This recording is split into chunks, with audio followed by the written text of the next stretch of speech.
¿Qué es la iglesia? Y ya vamos tienes la presentación de hoy, ¿verdad? ¿Qué es la iglesia? La iglesia es todas aquellas personas que por la gracia de Dios han sido salvos, pero que todavía nos están perfeccionando. Así que aquí en la iglesia, miren, hay mentirosos, hay personas que tienen deseos desordenados, hay quienes toman alcohol, hay quienes son hipócritas, hay quienes quizás antes han hasta podido haber matado a alguien. Eso es la iglesia. Entonces, que yo venga a la iglesia y alguien me vea feo, es la probabilidad más grande que hay. Pero a mí me hace gracia que cuando hay personas que vienen a la iglesia y sienten que alguien los miró mal, no vuelven. Pero usted sigue yendo al trabajo y ahí lo ven feo. Usted sigue comprando en el mercado y ahí lo ven horroroso. Siempre es contra la iglesia, o sea, no se puede. Pero ¿saben qué es lo que yo también veo de cada uno de ustedes? Y yo en primer lugar, que a pesar de nuestra condición de pecado, persistimos en buscar la palabra de Dios para cambiar. ¿Ve? Esa es la diferencia. De que sí, puede ser que yo en Kevin esté viendo un loco, pero es un loco que quiere cambiar y que está aquí intentándolo. Con esas personas es con las que yo quiero estar. Así que, hermanos, si usted viene con el temor de que aquí en la iglesia alguien nos va a ver mal, ya no tenga temor, tenga certeza, alguien lo va a ver feo, porque seguimos siendo pecadores. Pero ahí es donde tiene que venir el concepto mayor que eso. ¿Y saben cuál es? Vengo a la iglesia para ver el rostro de Cristo y vengo a la iglesia para colaborar en que los que están intentándolo lo logren. Si ustedes me preguntaran, pastor, ¿dónde quiere usted estar en este momento? Les puedo ser honesto y no se asustan. En cualquier lugar menos que aquí en este momento ahora.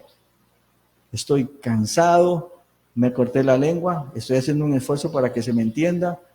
Gladys está enfermita. Yo quisiera estar en otra parte. Pero ¿por qué estoy aquí? Porque amo a Dios y Dios les ama a cada uno de ustedes. Y además, porque ustedes están intentándolo, hermanos. Y quiero estar a su lado, porque Dios está haciendo una obra en ustedes y quiero ser parte de esa obra. Por eso, nada es más importante. Nada. En este momento es el día del Señor y yo quiero agradar a Dios. Nada es más importante. Algunos no vienen porque es que me invitaron a pasear y quise aprovechar. ¿Sabe cuántas invitaciones a pasear tengo yo al año? A Europa, a África, a Asia. ¿Pero por qué no las tomo? Porque si es para pasear, o sea, sí, puedo aprovecharlo. Pero mi vida se rige por que mi tiempo sea valioso para Dios. Sí, yo podría estar, en este momento tenía invitación para estar en un resort en Miami. Y me invitaron para que la próxima semana, después del resort, nos fuéramos en un crucero por el Caribe. César, ¿por qué no voy? No, que tú tomas mi lugar. Sí, para que yo no quede mal. No es por otra cosa.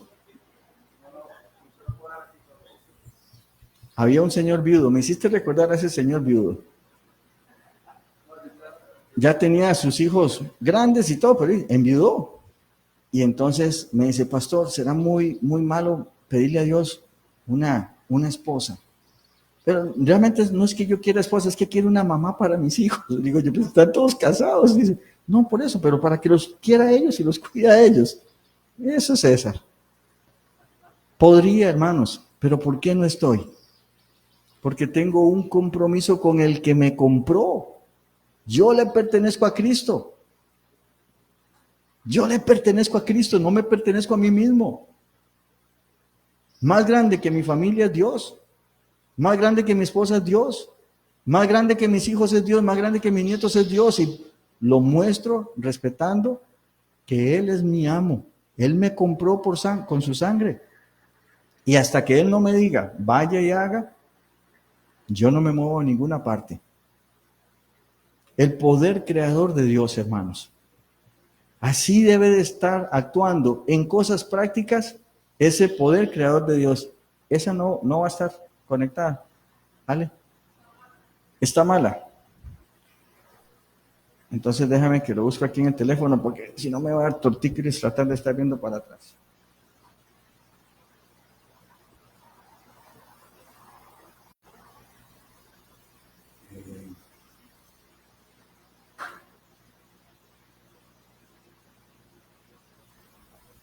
Ya casi estoy.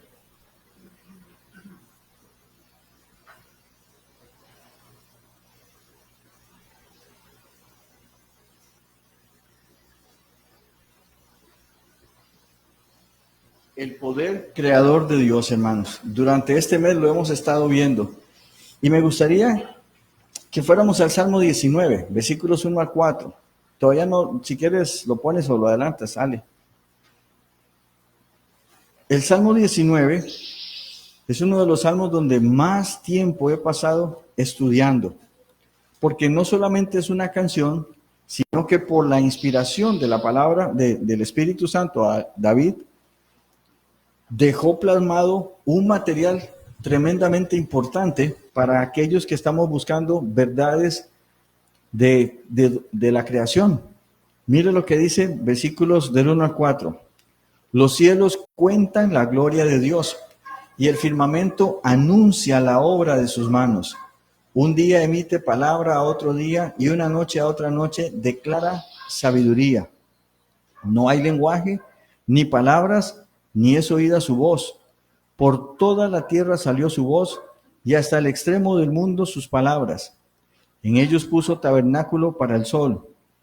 Y ahí continúa el texto y es maravilloso, pero quiero que veamos que la creación, en ella quedó plasmada el poder de Dios y nosotros todos los días lo vemos, pero no nos estamos dando cuenta de que todos los escépticos, las personas que dicen que Dios no existe o que Dios no es verdad o que simplemente creó y dejó todo tirado, no se dan cuenta que todo sigue organizado de la manera en la que Dios lo diseñó. Así que la primera diapositiva, Alex, por favor. En los cielos, de acuerdo al texto bíblico, nosotros tenemos 4 acciones. Dice, los cielos cuentan, los cielos anuncian, los cielos emiten y los cielos declaran. Vamos otra vez, los cielos cuentan. Hay una narrativa constante. Cuando a uno le preguntan, pero ¿y los indios que están en el Amazonas? Ellos están escuchando la voz de Dios. Tanto así que lo que ellos ven, la historia que ven, la traducen en dioses pequeños. Por eso tienen el dios del sol, el dios de la luna, el dios de las cosechas, etc. Ellos están viendo, ellos están percibiendo la presencia de Dios. La perestroika es el proceso social que se vivió en la Unión de Repúblicas Socialistas Soviéticas cuando ellos ya habían pasado casi 3 generaciones que les enseñaron a ellos que Dios no existía.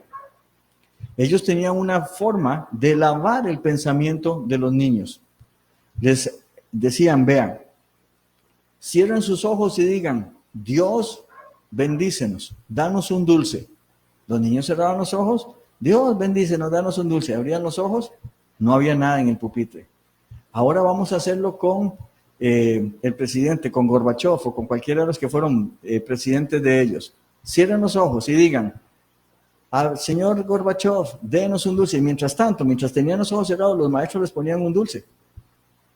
Y cuando abrían los ojos, ven, la verdad es que Dios no existe, pero sí existe nuestro presidente. Él nos da todo. E hicieron casi 3 generaciones de ateos. Pero cuando se levanta la 4ª, comenzaron a preguntarse, ¿dónde está Dios? ¿Por qué? Porque hay una narrativa, hay una forma en la que Dios sigue expresándose. En las aves, en la mariposa, en el agua. Ya lo habíamos citado. Díganme ustedes cuál científico ha podido hacer una molécula de agua. No se ha podido hacer agua. Pero seguimos teniendo agua y se sigue cumpliendo el ciclo del agua. ¿Por qué? Porque Dios lo ordenó así. La luna sigue cumpliendo sus ciclos. ¿Por qué? Porque Dios lo ordenó así. Los cielos cuentan que la Shekinah, cuando nosotros hablamos de gloria, casi siempre tenemos un concepto equivocado y pensamos que gloria es venirle a cantar a Dios o que gloria es un concepto. No, la palabra Shekinah, de donde se traduce gloria, significa manifestación. Hacer evidente por alguno de los 5 sentidos. Eso es gloria. Y entonces cuando nosotros venimos y nos reunimos en el nombre de Cristo, le estamos declarando a la sociedad de que Dios existe y que nosotros estamos declarando su existencia. ¿Cómo se manifestó la gloria de Dios, por ejemplo, en el jardín del Edén? ¿Quién lo recuerda? César. ¿Cómo se manifestaba la gloria de Dios en el jardín del Edén cuando no había pecado? Dice que él se movía, que era como un viento y había una voz porque Adán hablaba con él. ¿Cómo fue la gloria de Dios ante, por ejemplo, Moisés? ¿Ya ni lo recuerdas? ¿Cómo fue que vio Moisés la gloria de Dios? En una zarza que ardía sin consumirse y salió una voz. A Job, ¿cómo se le presentó la gloria de Dios? En un torbellino. Y desde un torbellino Dios le hablaba. Y a Moisés más viejo, Dios puso la mano en una gruta, pasó, levantó la mano y ¿qué hizo Moisés? Pudo ver que la espalda de Dios. Gloria es cuando Dios se hace manifiesto. En el tabernáculo, ¿cómo era la gloria de Dios? Durante el día que había una nube que cubría todo el campamento. ¿Cómo era en la noche esa gloria? Una columna de fuego que le daba la temperatura ideal para que el pueblo de Israel viviera en el desierto. ¿Lo ves? La gloria es cuando se puede percibir. Ezequiel vio la gloria de Dios bajando en la presencia de los arcángeles. Pero ¿cuál es la manifestación más perfecta de la gloria de Dios? No más perfecta, la manifestación perfecta, absolutamente perfecta de la gloria de Dios. Jesucristo. Ese es todo el discurso del tratado a los hebreos. Dios, habiendo hablado al hombre por muchos medios, dice el autor de los hebreos, se ha manifestado en el postrer tiempo a través de su Hijo. Jesús es la manifestación perfecta de Dios. Pero, ¿y qué pasó ahora? ¿Por qué ya no hay más gloria de Dios? Error. Cada cristiano viviendo para la gloria, viviendo en obediencia a Dios, muestra la persona de Dios. Cada uno de nosotros, a eso se le llama testimonio, es el impacto que tiene la vida de Cristo en nosotros. Ahí es donde nosotros tenemos que entonces eliminar ese concepto de que un cristiano puede vivir con un pie en el mundo y uno en la iglesia y no hay ningún problema. Claro que hay un problema, porque la gloria de Dios se ensució, quedó velada, quedó cubierta. La gloria de Dios hoy día se manifiesta en cada uno de nosotros. Por eso, ninguna palabra corrompida salga de vuestra boca. Que vuestra forma de vida, dice también, que sea manifiesta de que se hace para Dios. Que nuestra vestimenta sea como de personas que tienen temor a Dios. Todo está contemplado para que la gloria de Dios, la presencia de Dios, la manifestación de Dios sea clara y evidente. Los cielos cuentan, pero también anuncian. ¿Cuál es la diferencia entre contar y anunciar? Que en el anuncio se está haciendo una declaración de un beneficio. Los cielos anuncian, nos dicen con claridad, hay alguien con un gran poder que te ama. ¿Saben? La astronomía se inicia por la observación que el hombre quiere hacer de la grandeza de Dios. La astronomía es como tal una ciencia que en su inicio buscaba ver las maravillas y grandezas de Dios. Primero solamente se podía hacer por observación. Después Galileo se inventa el telescopio y entonces se puede proyectar más. Hoy día tenemos todavía mayor amplitud. Usted va a un planetario de la universidad y es increíble lo que usted va a poder ver que han captado con satélites y cohetes que han mandado al espacio y qué sé yo. La grandeza anuncia, ¿qué anuncia? Que hay un ser al cual llamamos Dios, que se ha revelado en 39 nombres, que vamos a estudiar ¿qué era? En marzo, febrero, marzo, en marzo, que vamos a estudiar los nombres de Dios, pero que ese ser es real, es verdadero, está presente y tiene un plan para nuestra vida. Los cielos anuncian, pero también emite, hace que de él salga suficiente material para que se continúe en ese estudio. Yo les contaba cómo el padre de la oceanografía moderna estaba enfermo, pidió que le leyeran los salmos, y en los salmos dice, y las corrientes de los mares. Y él dijo, ¿las qué? Las corrientes de los mares. Si la Biblia dice que en los mares hay corrientes como si fueran ríos, los voy a encontrar. Y dirigió en el siglo XIX la mayor investigación que la historia tiene. Más de 1.200.000 bitácoras de barcos le daban a él los tiempos y todo para que él pudiera encontrar dónde estaban esas corrientes. Y el mapa que él diseñó no se ha corregido hasta el día de hoy porque encontró las corrientes marinas. Y hacía que un barco buscara esa corriente y acortara hasta en 6 semanas sus viajes. Y es considerado el padre de la oceanografía. ¿Y qué fue lo que hizo él? Leer la palabra de Dios. ¿Qué hizo Copérnico? Leer la palabra de Dios y darse cuenta de que la Tierra no era el centro del universo, sino que es más bien algo que está girando alrededor del Sol. ¿Cómo lo logró? Cuelga la tierra de la nada. Job, Isaías, la redondez de la tierra, gira alrededor y se detuvo. Y con todas esas informaciones, él se dio cuenta de que no era como proclamaban y como murieron millones de personas por leer la Biblia por causa de la Inquisición romana. Hermanos, ¿por qué? Porque cuando descubrimos algo de la Biblia, nos da conocimiento para la siguiente etapa. Bacterias y todo eso fueron descubiertas por estudio bíblico. Einstein, la teoría de la relatividad de Einstein está basada en Génesis 1:1.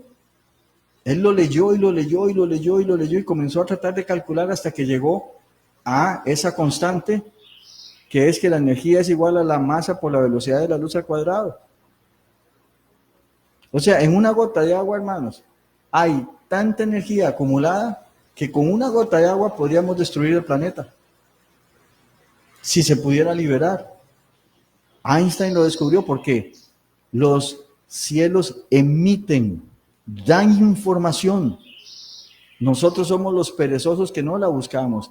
Y por último, en esos 4, los cielos declaran, establecen, dejan con claridad los hechos. Sí, hermanos, lo que les estoy diciendo es que la Biblia no solamente es un libro teológicamente exacto, sino que es un libro científicamente exacto. Y cualquier persona que diga, no, es que la ciencia probó que la Biblia está equivocada, créame, no van a pasar más de 50 años hasta que se den cuenta que eso que la ciencia dice hoy, cambia. Pero el texto bíblico no ha cambiado nunca. Los cielos cuentan los cielos anuncian, los cielos emiten, los cielos declaran. Y en todo eso vemos algo que si Dios dejó su firma en la creación, miren lo que nos vamos a encontrar. La Trinidad de Dios se manifiesta. Deuteronomio 6:4 dice, Shema Israel, ya lo habíamos visto, Shema. ¿Cuál era la importancia del Shema para los judíos? ¿Recuerdan? Ese oye, Shema, no es, póngame cuidado por un momento, es presten atención con todos sus sentidos porque lo que les voy a decir, tienen que hacerlo. Lo que les voy a decir los va a proteger, los va a guiar, los va a bendecir, pero al mismo tiempo, si no lo hacen, van a ser castigados. Shema Israel. Yahweh nuestro Elohim, Yahweh Echad. Jehová nuestro Dios, Jehová uno es. Pero es interesante que usa el nombre Elohim. Yahweh es el nombre que se utiliza casi siempre cuando se habla de un pacto. Ese fue el nombre que él utilizó. Y ni de la pronunciación estamos seguros. ¿Por qué? Por amor, por temor a pronunciar en vano el nombre de Dios, los escribas quitaron las vocales que tenía que tener el nombre. Así que lo que nos quedaron fueron las consonantes. No sabemos con exactitud cómo suena, pero por las consonantes el sonido es similar a un Yahweh. Sí, pero sin las vocales, Yahweh. Son puras consonantes.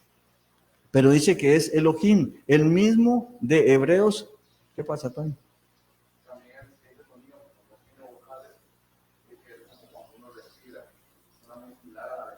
Que iba a decirlo, cuando nosotros nos dan 2 nalgadas, ¿qué hace un niño? A eso suena Yahweh en hebreo. Y cuando una persona expira para morir, ¿qué hace? Por lo general, que es el sonido.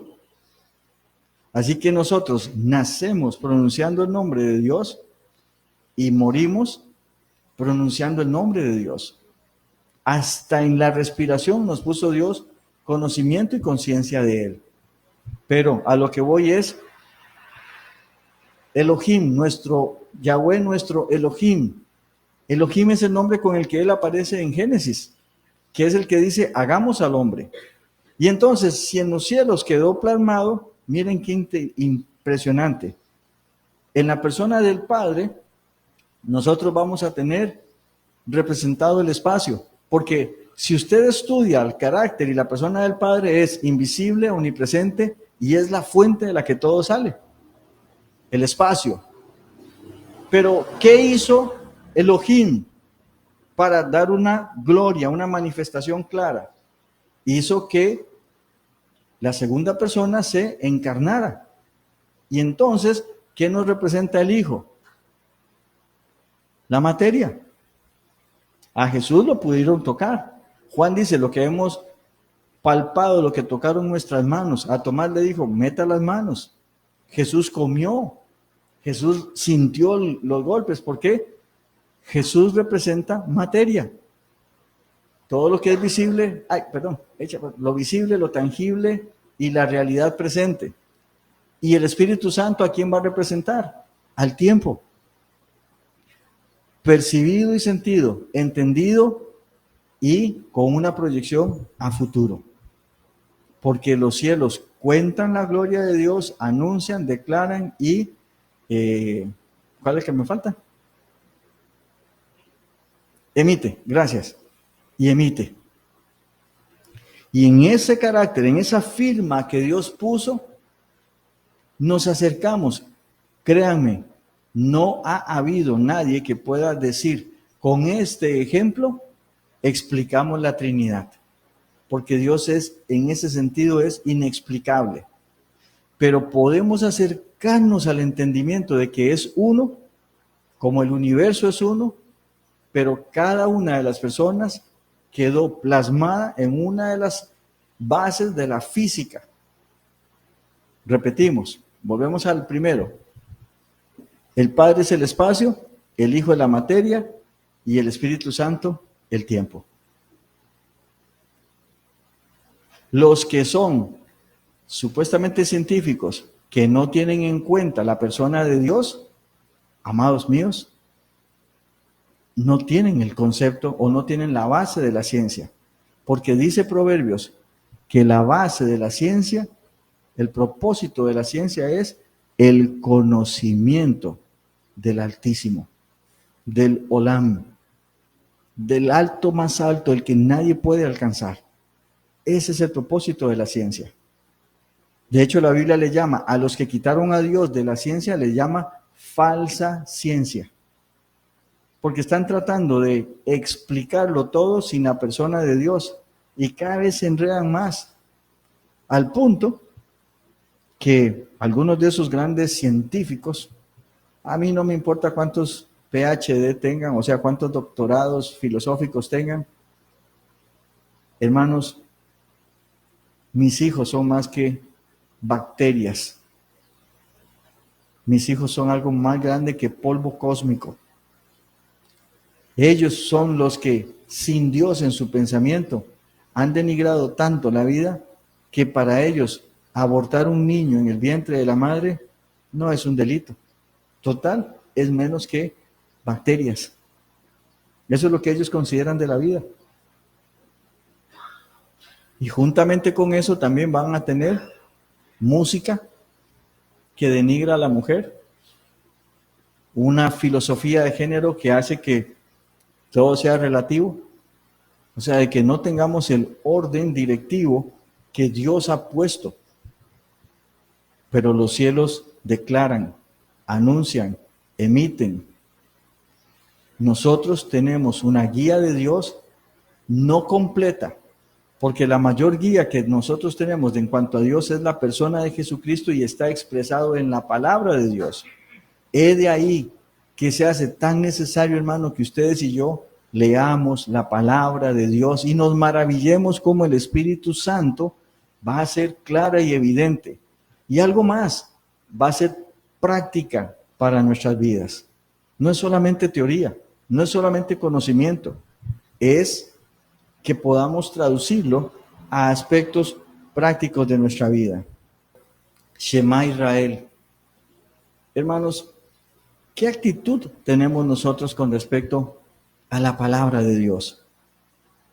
¿Será que escuchamos con atención? Porque la Biblia dice que la fe viene por el Shema, el oír con obediencia.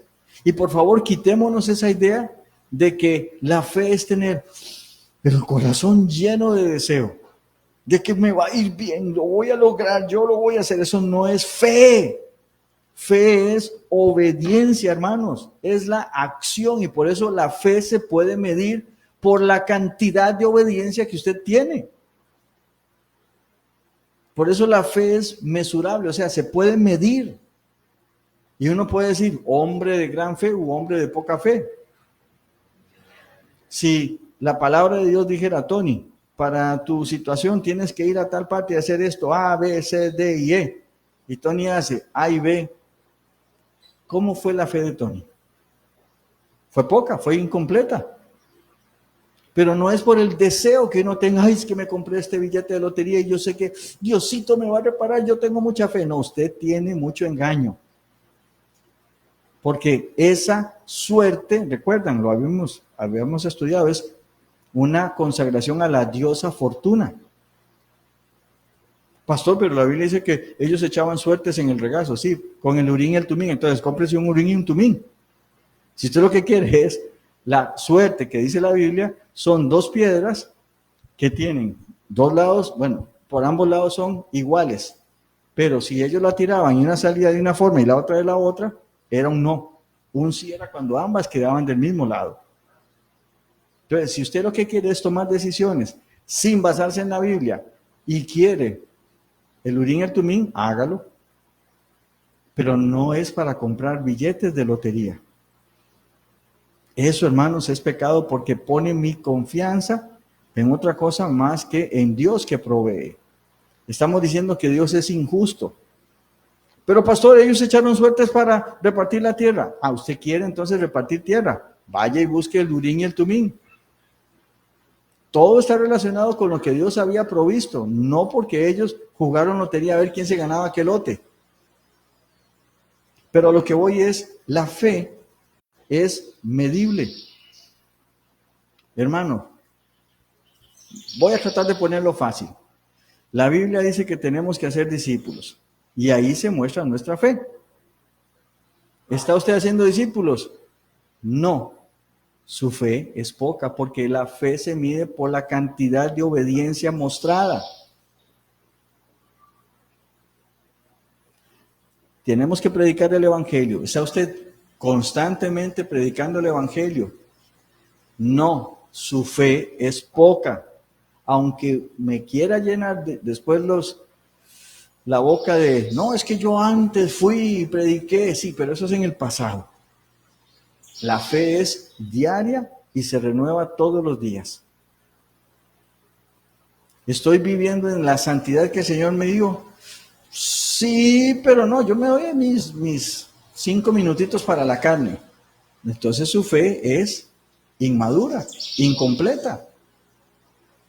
Por eso, hermanos, la fe es medible.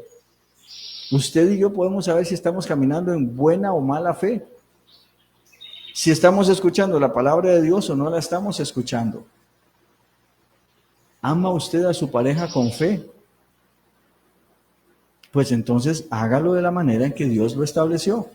Porque créanme, a Dios no se le escapó ningún detalle. Y en el diseño de Dios es que está la verdadera satisfacción emocional, sexual y espiritual.